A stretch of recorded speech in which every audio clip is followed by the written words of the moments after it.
네, 주택법의 기본 이론 강의를 진행하고 있습니다. 기본 이론 강의를 열심히 잘 들으셔야 됩니다. 자, 먼저 이 주택법의 5번째 파트가 주택의 공급 파트입니다. 자, 우리 앞에서 주택의 건설을 했죠.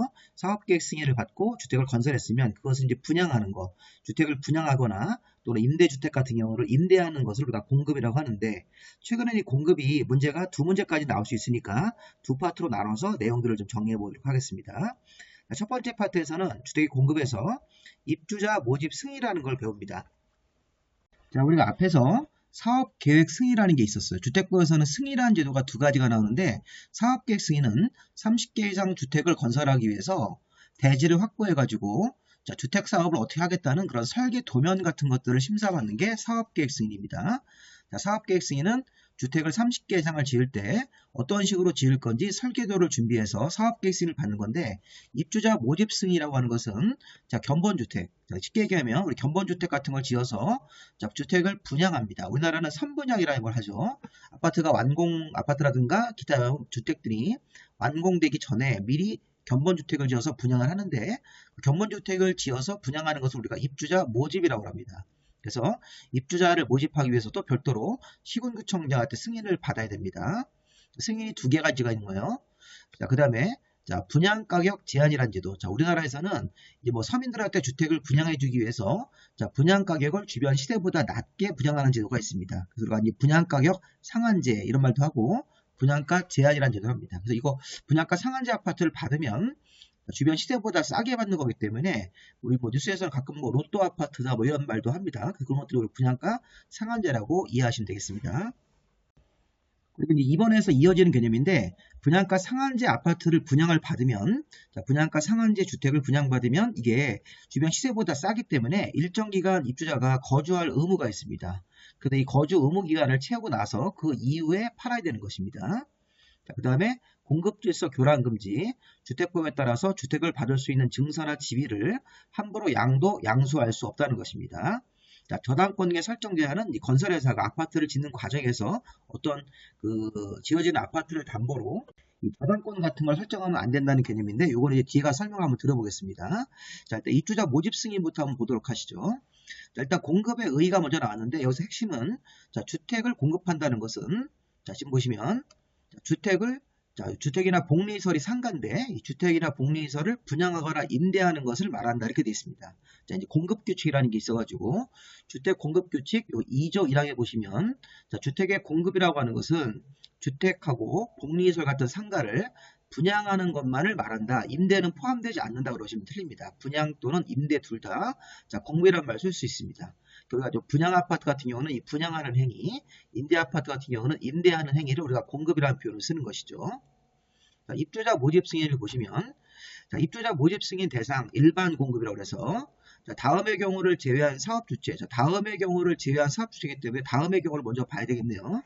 국가나 지자체, 토지주택공사나 지방공사 같은 공공사업주체나, 그 다음에 여기 1호의 공공사업주체가 총지분의 50%를 초과해서 가지고 있는 부동산 투자회사네요. 부동산 투자에서도 총지분의 50%를 초과해서 공공주체가 갖고 있으면 이 부동산 투자회사도 일단 공기업이라고 보시면 되겠습니다. 일종의. 그럼 이렇게 부동산 투자회사 총지분의 50%를 넘게 공공사업주체가 갖고 있는 부동산 투자회사하고, 국가나 지자체, 토지주택공사나 지방공사 같은 이런 공기업들은 이런 사람들을 제외하는 겁니다. 이런 사람들을 제외한 사업주체니까 이게 쉽게 얘기하면 민간사업주체. 자, 다음의 경우 1번, 2번을 제외한 나머지 사업주체의 민간사업주체가 사업계획 승인을 받은 주택을 입주자를 모집을 하려면 시군구청장한테, 견본주택을 지어서 모집을 하려면 시군구청장한테 입주자 모집 승인을 받아야 된다. 자, 이거. 자, 그런데 이 복리시설 같은 경우는 신고사항입니다. 자, 입주자 모집 승인보다 좀 더 간단한 절차인 복리시설 같은 경우는 상가, 그런 걸 분양할 때는 신고 대상으로 해야 된다. 이거 다 시험 문제였습니다. 자, 그래서 시험 문제가 이렇게 나올 수 있어요. 자, 토지주택공사가 입주자를 모집을 하는 경우에는 신구청장한테 입주자 모집 승인을 받아야 된다고 하시면 틀리죠. 자, 토지주택공사나 지방공사, 국가나 지자체 같은 사람들을 제외한 나머지 사업주체가 입주자 모집 승인을 받는 것이니까. 자, 또 자, 복리설을 복리설에 입주자 모집을 할 때는 입주자 모집 승인을 받아야 된다. 그것도 틀린 지문입니다. 복리설 같은 상가를 상가 입주자를 모집을 해서 분양 같은 거 할 때는 신고사항으로 봐야 되겠습니다. 자, 그래서 보시면 국가나 지방자치단체, 토지주택공사나 지방공사 같은 공공사업 주체, 공공사업 주체가 총지분의 50%를 넘게 출자해서 가지고 있는 부동산 투자회사를 제외한 나머지 사업 주체가 입주자 모집 승인을 시군구청장한테 받고, 입주자 모집 승인을 받은 이후에 이제 우리가 견본주택을 오픈을 해서 실제 분양행위 같은 걸 하는 것입니다. 그 복리설 같은 상가를 입주자 모집 같은 거 할 때는 신고사항이라고 봐야 되겠죠.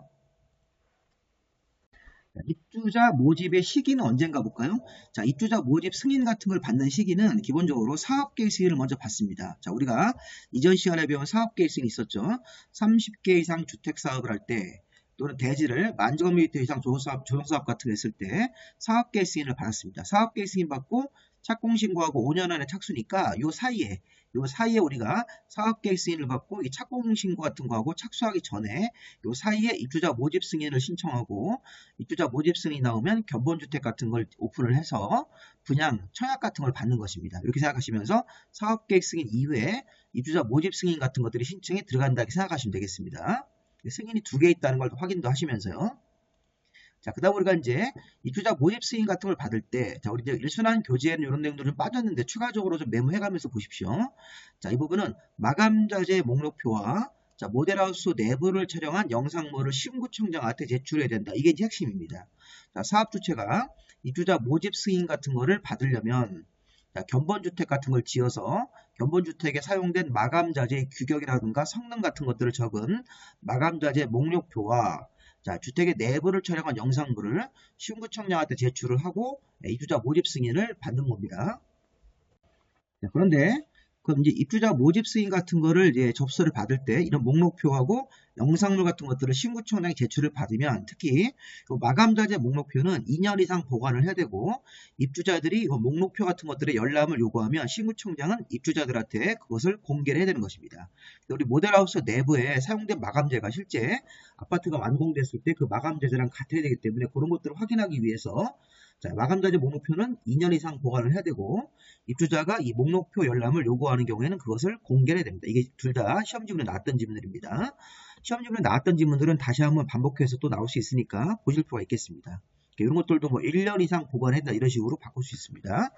자, 마감자재 목록표 같은 것들을 2년 이상 보관을 해야 된다. 누가? 시군구청장이 입주자 모집 승인 같은 거 신청 들어올 때 이 마감자재 목록표하고 모델하우스 내부를 촬영한 영상물이 들어오기 때문에 그런 것들 중에서 특히 목록표는 2년 이상 보관을 해야 되고, 자, 열람을 요구하면 시군구청장은 입주민들한테 그런 것들을 공개를 해야 되는 것 보시고요. 자, 그 다음에 이제 우리가 사업주체 건설회사라고 보면 되겠죠. 사업주체는 이 견본주택의 마감자재 목록표와 그 다음에 우리 발코니 쪽에 화재가 났을 때 발코니 벽을 치고 나가서 옆집으로 피할 수 있는 경계벽이 있습니다. 이런 것들이 있었을 때 경계벽에 피난구 같은 게 있을 때는 그 정보를 입주 예정자한테 제공을 해야 됩니다. 자, 이것도 그대로 시험 문제였습니다.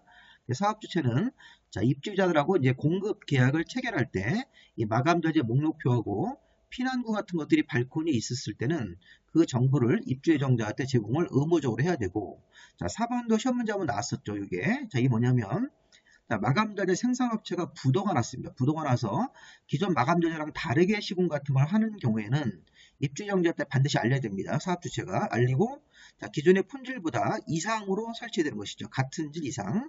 이걸 시험 문제에서 같은 질 이하로 설치할 수 있다 이렇게 하시면 안 됩니다. 그래서 기존에 제출한 마감자재랑 자, 이게 마감자재가 생산업체의 부도라든가 제품의 품귀 등으로 인해서 다른 마감자재로 시공 설치하려는 경우에는 입주 예정자한테 사업주체가 알리고, 그 다음에 당초 마감자재와 같은 질 이상으로 설치해야 된다. 이거 이하라고 바꾸면 안 되는 겁니다. 그게 이제 기출문제 한번 나왔던 정답이었습니다. 자, 이런 부분들을 추가적으로도 보십시오. 입주자 모집 승인 같은 거 할 때 목록표와 영상물을 제출해야 된다.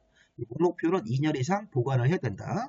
그리고 여기 사업주체가 공급계약 체결할 때 이 목록표하고 피난구 등에 대한 정보를 입주 예정자한테 제공을 해야 되고, 다른 마감자재를 설치하려는 경우에는 기존의 마감자재보다 같은 질 이상으로 더 좋은 거로 설치를 해야 된다. 이렇게 해석하시면 되겠죠. 자, 다음 우리 분양가격 제한, 분양가 상한제 제도.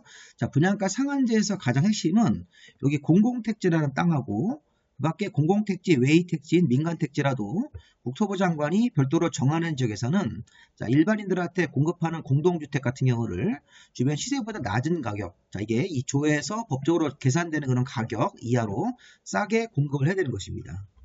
자, 이런 식으로 분양가 상한제를 해서 우리 국민들한테 아파트를 좀 싸게 받을 수 있는 기회를 주는 것인데, 자, 이런 게 보시면 어떻게 보면 이거를 이제 우리가 청약통장 가입해서 오랫동안 기다리고 점수를 또 이렇게 따지기 때문에, 근데 이게 보면 이게 좀 만족스러운 제도라고 볼 수 없지만, 이 분양가 상한제라는 걸 시행을 하고 있습니다. 우리나라에서는. 중요한 거는 일반인들한테 공급하는 공동주택이니까 뭐 아파트든 연립 같은 거든 뭐 다세대든 다음으로 하나의 지역이라는 게 공공택지에다가 짓는 공동주택, 이렇게 공공택지면 그때는 공공이 개발한 택지이기 때문에 자, 공동주택 모두 다 분양가 상한제를 시행하는 거고, 자, 공공택지 외의 택지에서도 국토부 장관이 여기 심의를 거쳐서 법적으로 정하는 지역이 있는데, 법정으로 정해진 지역도 이것도 봐주셔야 됩니다. 좀 이따 이제 봐드릴 거예요. 이 법적으로 정하는 지역이 공공택지, 외의택지라도 분양가 상한제를 시행할 수 있다는 것입니다. 이 분양가 상한제를 시행하면 자, 이 주택법에서 이 조에서 산정되는 분양가가 있는데, 이 분양가가 주변에 시세가 뭐 한 10억짜리 아파트를 경우에 따라서는 뭐 8억 5천, 경우에 따라서는 뭐 7억 이런 식으로 싸게 분양할 수 있는 제도가 이 분양가 상한제고, 그래서 그걸로 분양 받으면 일정 기간 이게 팔지 못하고 일정 기간 또 거주를 해야 됩니다. 이 거주 의무라는 게 뒤에 따라 나올 겁니다. 같이 연결해서 보셔야 됩니다.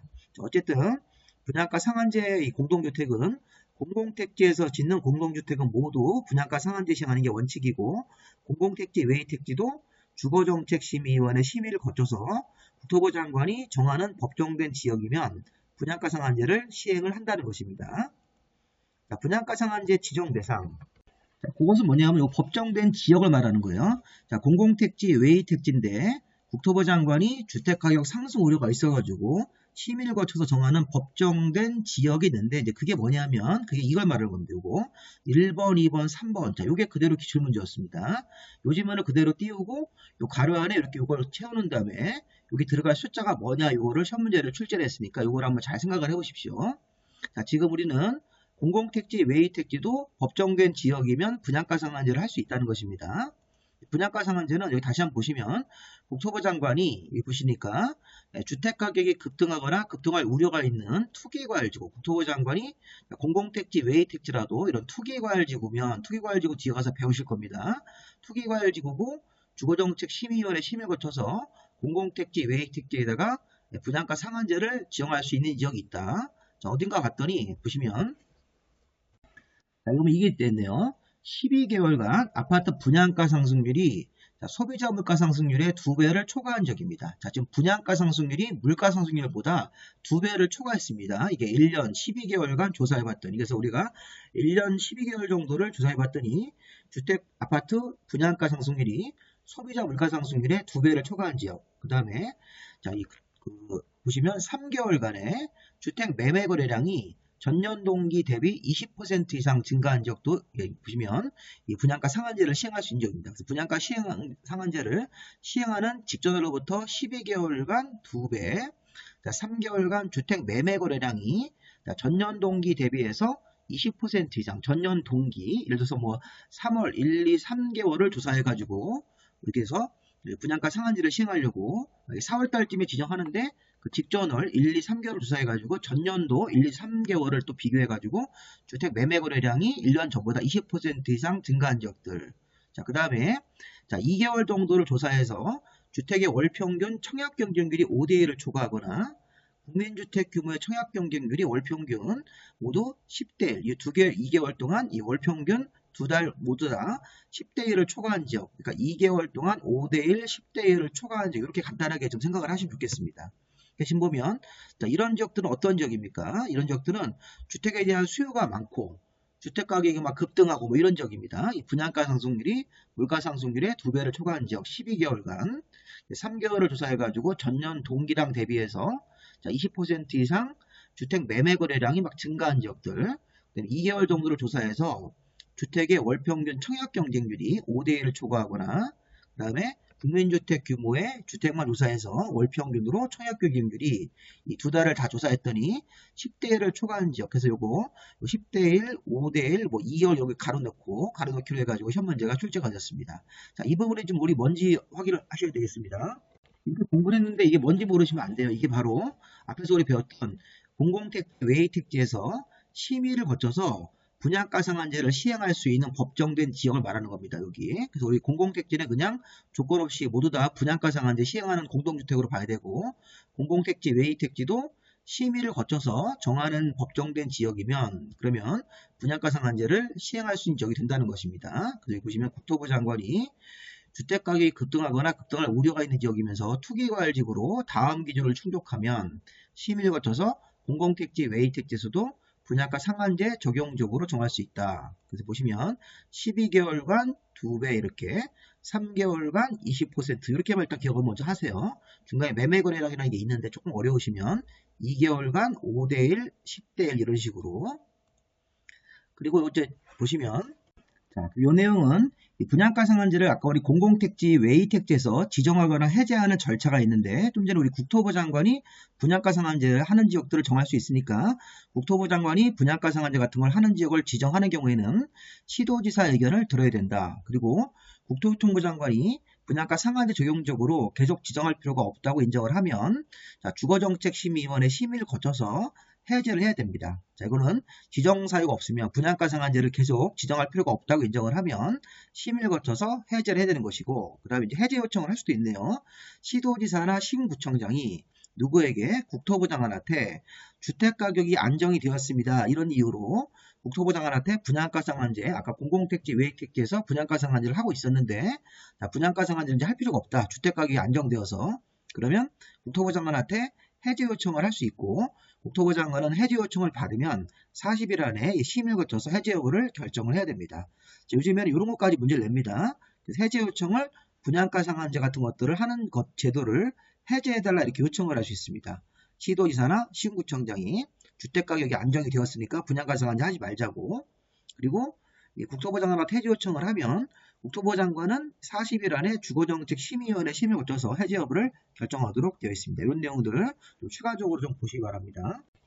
이제 추가라고 쓴 부분들은 우리 교재에는 좀 빠진 내용들인데 중요한 내용들이니까 추가적으로 좀 메모를 해가면서 보시기 바랍니다. 자, 그 다음에 이것도 또 중요합니다. 분양가 상한제 적용 제외. 자, 우리 좀 전에 공공택지에서는 분양가 상한제를 시행하는 겁니다. 공공택지에서 건설되는 공동주택은 별다른 조건 없이 공공택지에서는 분양가 상한제를 시행을 하고, 다시 이쪽으로 오셔가지고 공공택지 외의택지도 국토부 장관이 별도로 정하는 지역, 아까 조건이 세 가지가 맞아가지고 공공택지 외의택지도 분양가 상한제를 시행하면 그러면 주변 시세보다 싸게 분양을 합니다. 자, 그런데 이쪽으로 넘어오셔서 자, 다음은 하나에 해당하는 주택은 분양가 상한제를 적용하지 않습니다. 자, 도시형 생활주택, 경제자유구역안에서 지어지는 공동주택으로 여기 위원회가 별도로 인정해서 심의 의결한 경우 관광특구에서 50층 이상으로 건설하거나 자, 높이 150m 이상으로 건설하는 경우에는 약간 좀 부유층한테 공급하기 때문에 아파트 같은 것들을 지어서 비싸게 분양할 수 있다는 것입니다. 자, 이 도시형 생활주택도 좀 활성화하기 위해서 분양가 상한제에서 이걸 빼주는 겁니다. 자, 아까 좀 전에 우리 앞에서 공공택지에서 건설되는 공동주택, 공공택지 외의택지도 국토부 장관이 심의를 거쳐서 정하는 지역이면 분양가 상한제를 시행을 할 수 있습니다. 그런데 분양가 상한제를 시행하더라도 여기 1, 2, 3번하고 4, 5, 6, 7번은 분양가 상한제를 적용받지 않습니다. 자, 한 문제가 딱 나오겠죠, 느낌상. 다음 중 분양가 상한제를 적용받지 않는 제외 대상이 아닌 것은 그러면 분양가 상한제가 적용이 되는 걸 찾는 겁니다. 그래서 보시면 분양가 상한제 적용을 받지 않으면 자, 비싸게 분양할 수 있는 주택들이라고 생각하시면 되겠습니다. 우리 앞에서 도시형 생활주택 배우셨죠? 자, 우리가 도시형 생활주택이 단지형 연립, 단지형 다세대, 그 다음에 아파트형 주택. 자, 경제자유구역에서 공급하는 공동주택으로 여기 별도로 위원회가 인정해서 심의 의결한 그런 공동주택 같은 경우가 있고, 자, 관광특구에서 자, 건설 공급되는 공동주택으로 50층 이상이거나 높이 150m 이상. 자, 그다음에 4번하고 5번 같은 거 잘 보십시오. 자, 토주택공사나 지방공사가 공공성이 있는 정비사업의 시행자로 참여한 경우인데, 자, 중요한 건 이런 거 한번까지 보세요. 토주택공사나 지방공사 같은 공기업이 공공성이 있는 정비사업에 들어가서 사업을 하는데 시행자로 들어가는 겁니다. 그런데 토주택공사나 지방공사가 좀 사업을 원활하게 할 수 있게끔 아파트 같은 거 일반 분양할 때 분양가 상한제에서 빼주는 건데, 자, 규모가 좀 소규모일 때입니다. 소규모. 그래서 소규모 공공성이 있는 정비사업이 면적이 2만 제곱미터 미만 또는 이 공급하는 주택세대 수가 200세대 미만 이런 식으로 이렇게 소규모 사업, 여기 2만 제곱미터 미만이든 200세대 미만이든 아니면 여기 뭐 소규모 주택 정비사업 같은 게 있는데, 자, 공공성이 있는 정비사업을 토지공사나 지방공사가 사업시행자로 들어갔을 때도 분양가 상한제를 안 합니다. 그런데 그때는 이런 세부 조건까지 이렇게 하나를 좀 맞춰서 분양가 상한제 적용을 피할 수 있다는 것입니다. 자, 정리해보면, 자, 이렇게 시험 문제를 낼 수 있어요. 토지주택공사가 공공성이 있는 정비사업의 시행자로 참여했는데, 자, 지금 정비구역의 면적이 뭐 3만 제곱미터다 그러시면 이건 안 됩니다. 자, 이 규모가 소규모가 되기 때문에 2만 제곱미터 미만이든지 또는 건설되는 주택, 공급되는 주택 수가 200세대 미만 이런 조건을 중에 하나를 이렇게 맞춰가지고선 이게 공공 정비 사업을 이런 공기업이 시행자로 참여하면 분양가 상한제에서 제외가 됩니다. 자, 5번도 잘 보세요. 5번. 자, 주거환경 개선 사업하고 우리 이제 정비법 배우실 때 주거환경 개선 같은 저소득층들이 사는 지역에서 하는 사업하고, 자, 공공 재개발 사업이 있는데 공공 재건축이 빠져 있네요.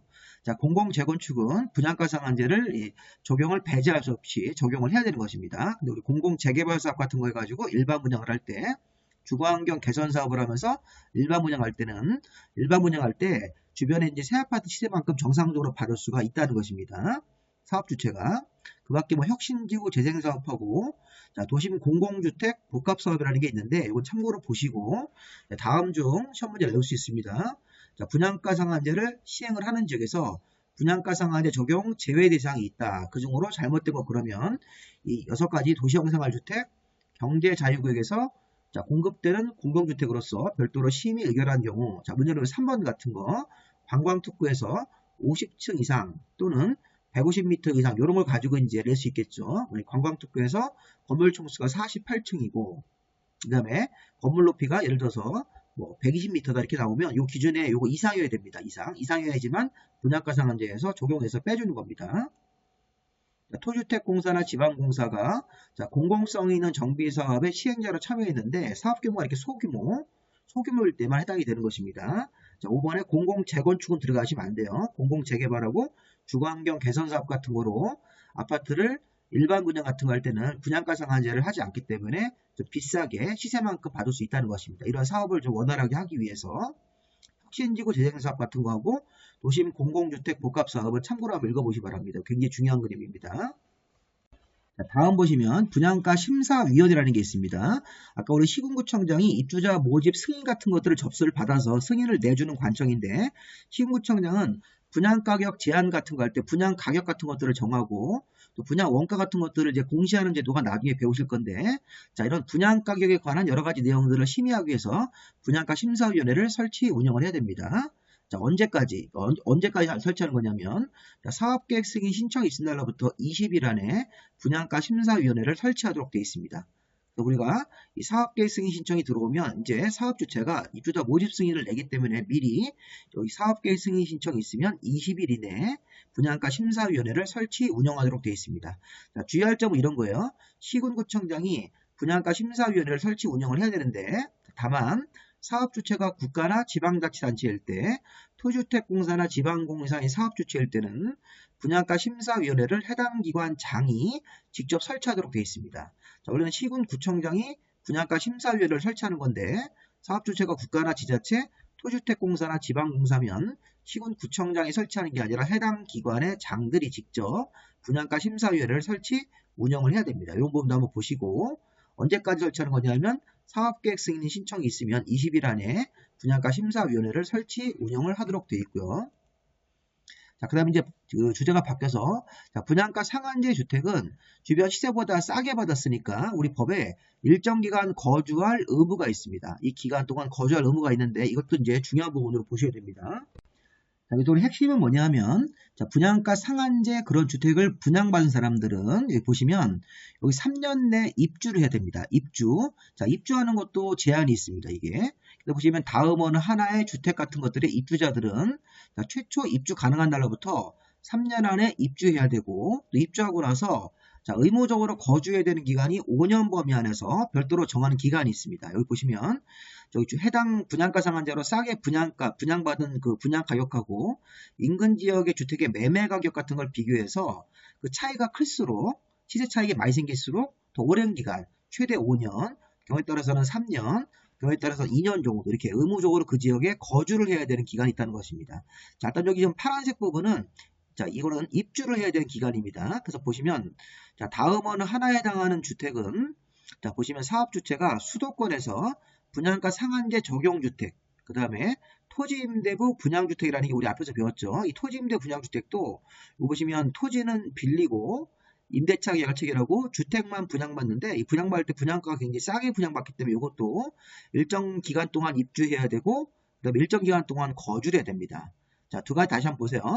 수도권 서울, 인천, 경기도에서 분양가 상한제 적용주택을 분양받고 입주하는 사람들하고 그 다음에 토지임대부 분양주택 같은 것들을 자, 입주하는 사람들은 최초 입주 가능한 날로부터 3년 정도 이내까지는 입주를 해야 된다. 그리고 보시면 5년 정도 범위 안에서 다음 거주 의무기간 동안 의무적으로 거주해야 된다. 자, 법정된 사유가 있으면 실제 거주하지 않더라도 거주기간으로 인정한다는 게 있는데 이건 나중에 보셔도 됩니다. 자, 지금 3년은 입주기간이고 입주를 해야 되는 그 기간이 있다는 것입니다. 5년 정도까지 자, 이거 보시면 거주 의무기간이 있고 입주하고 나서 자, 한번 이거 보세요.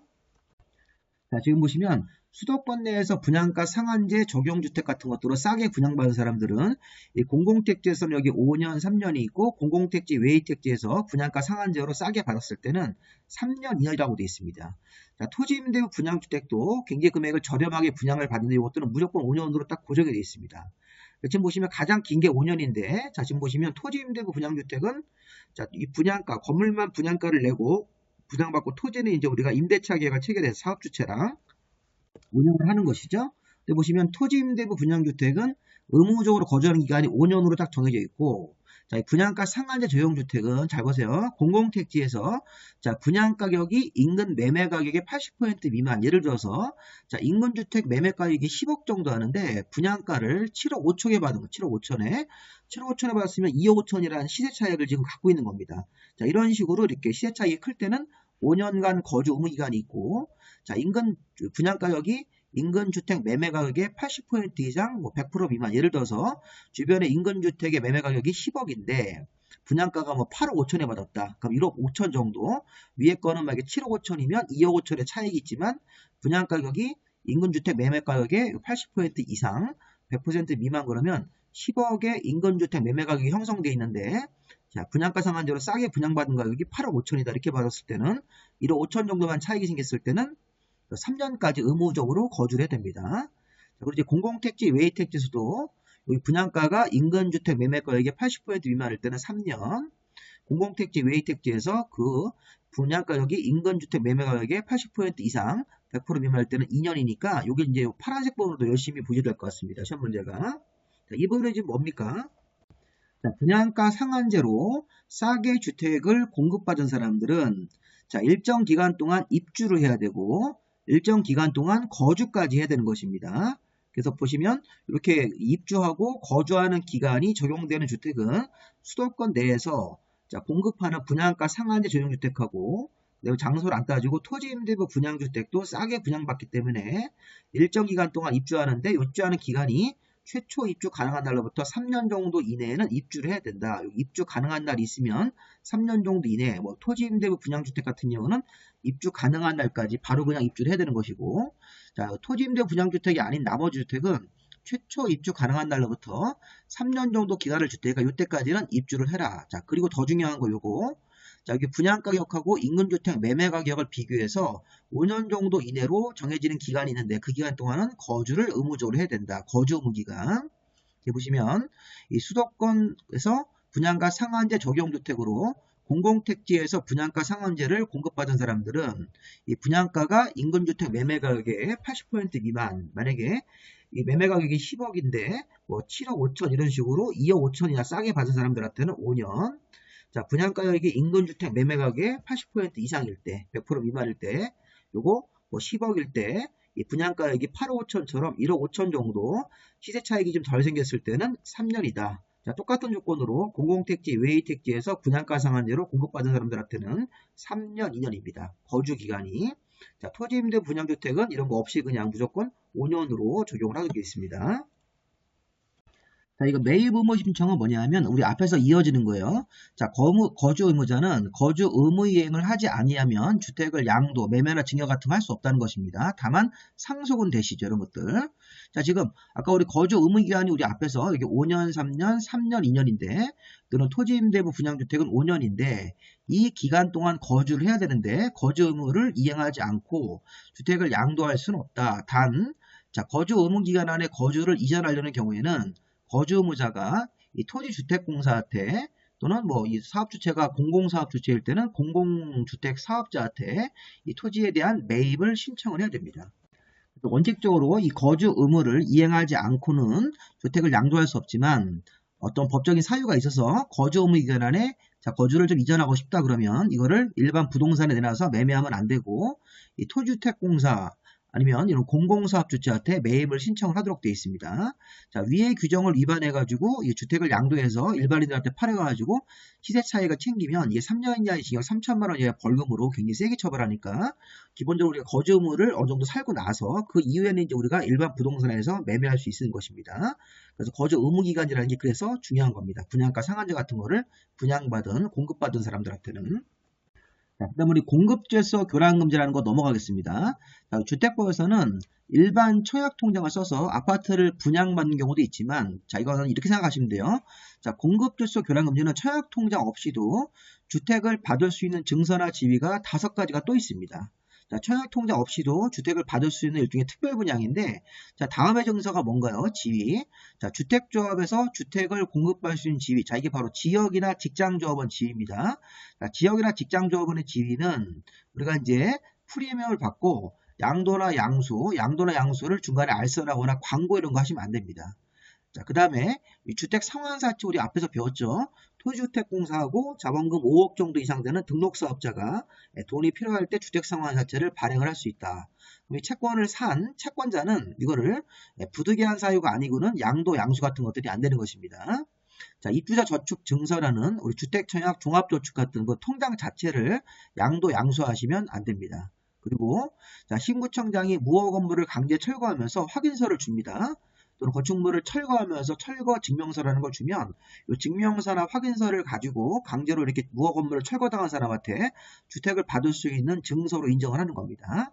그 다음에 우리 공공사업 같은 걸 해서 이주대책자라는 게 확인이 돼가지고 이주대책자 확인서를 하면 공공사업으로 주택이 철거되어서 이주대책 대상자 확인서라는 걸 줍니다. 이거 갖고 있으면 확인서, 무허가 건물 확인서 같은 거, 철거 예정 증명서를 가지면 청약통장이 없이도 우리 이제 공공이 공급하는 주택 같은 걸 받을 수가 있습니다. 그래서 지금 주택을 받을 수 있는 증서나 주택을 받을 수 있는 지위를 불법으로 양도, 양수, 이게 불법이라는 게 일반적인 이게 재산권이지만 주택부에서 이런 것들을 투기 대상으로 할 수 있기 때문에 사고팔고 하는 것들을 피 같은 걸 주고 그래서 이걸 갖다가 금지시키는 겁니다.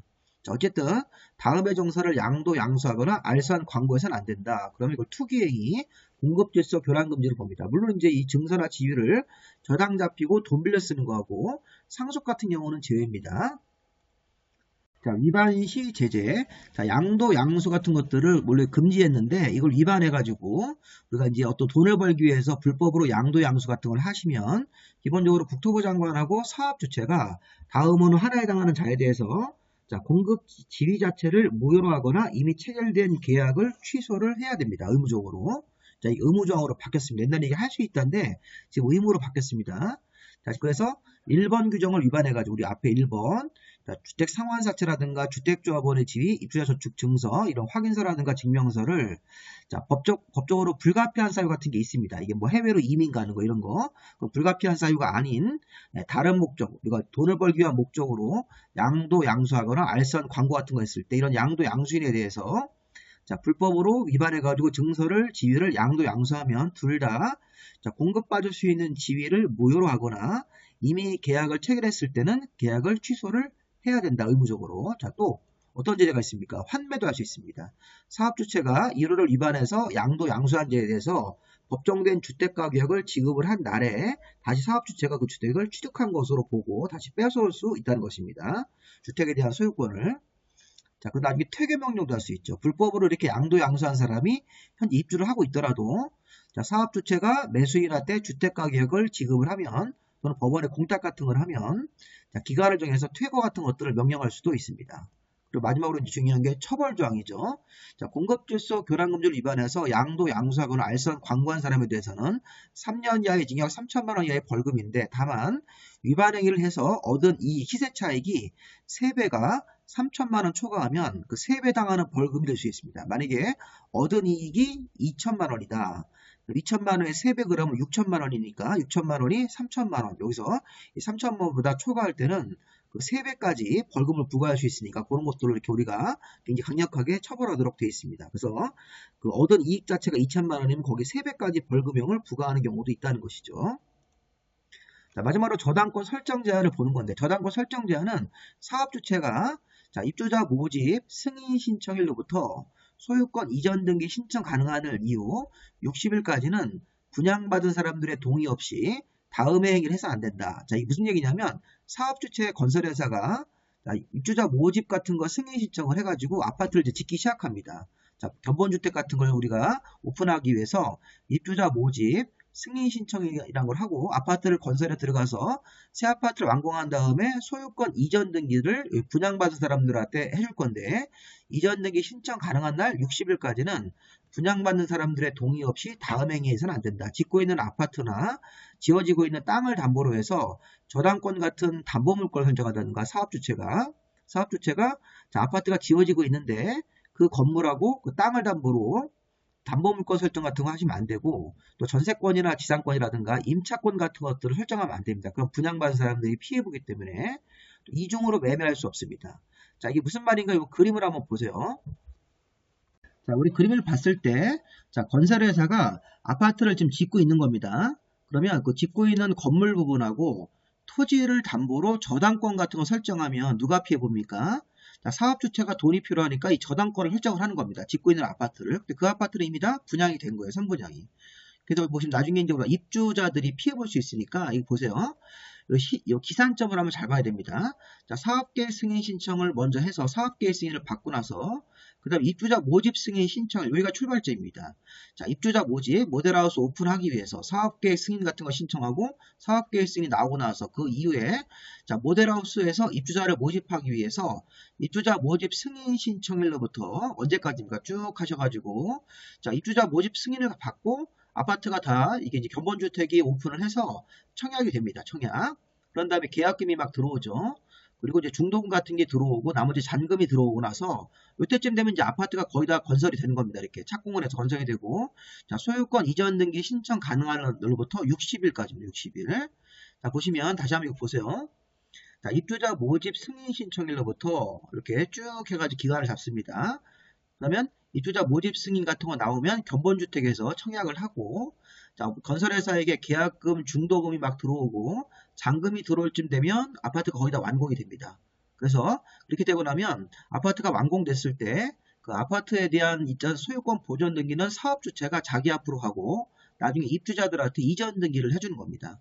그럼 이전 등기 신청 가능한 날을 정하고 그 날짜로부터 60일까지는 이 기간 동안은 아직 입주민들한테 소유권이 안 넘어갔기 때문에 이 기간 동안 사업주체가 저당을 잡고 돈을 빌렸으면 자, 분양받은 사람들, 입주민들이 피해보기 때문에 이 기간을 설정해가지고 저당권 설정하지 말고 그 아파트에다가 뭐 입주민이 있는데 별도로 또 전세권 이런 거 설정하면 입주민들이 피해볼 수 있으니까 이중으로 처분하면 안 되는 겁니다.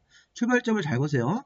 입주자 모집 승인 신청일로부터 아파트가 완공되고 소유권 보존 등기는 건설회사가 자기 앞으로 하고 그 다음에 이전 등기를 입주민들한테 해줄 건데 자, 이전 등기 신청 가능한 날을 정한 다음에 그 날짜로부터 60일까지를 더 주는 겁니다. 이 기간까지는 다음 행위를 해서는 안 된다.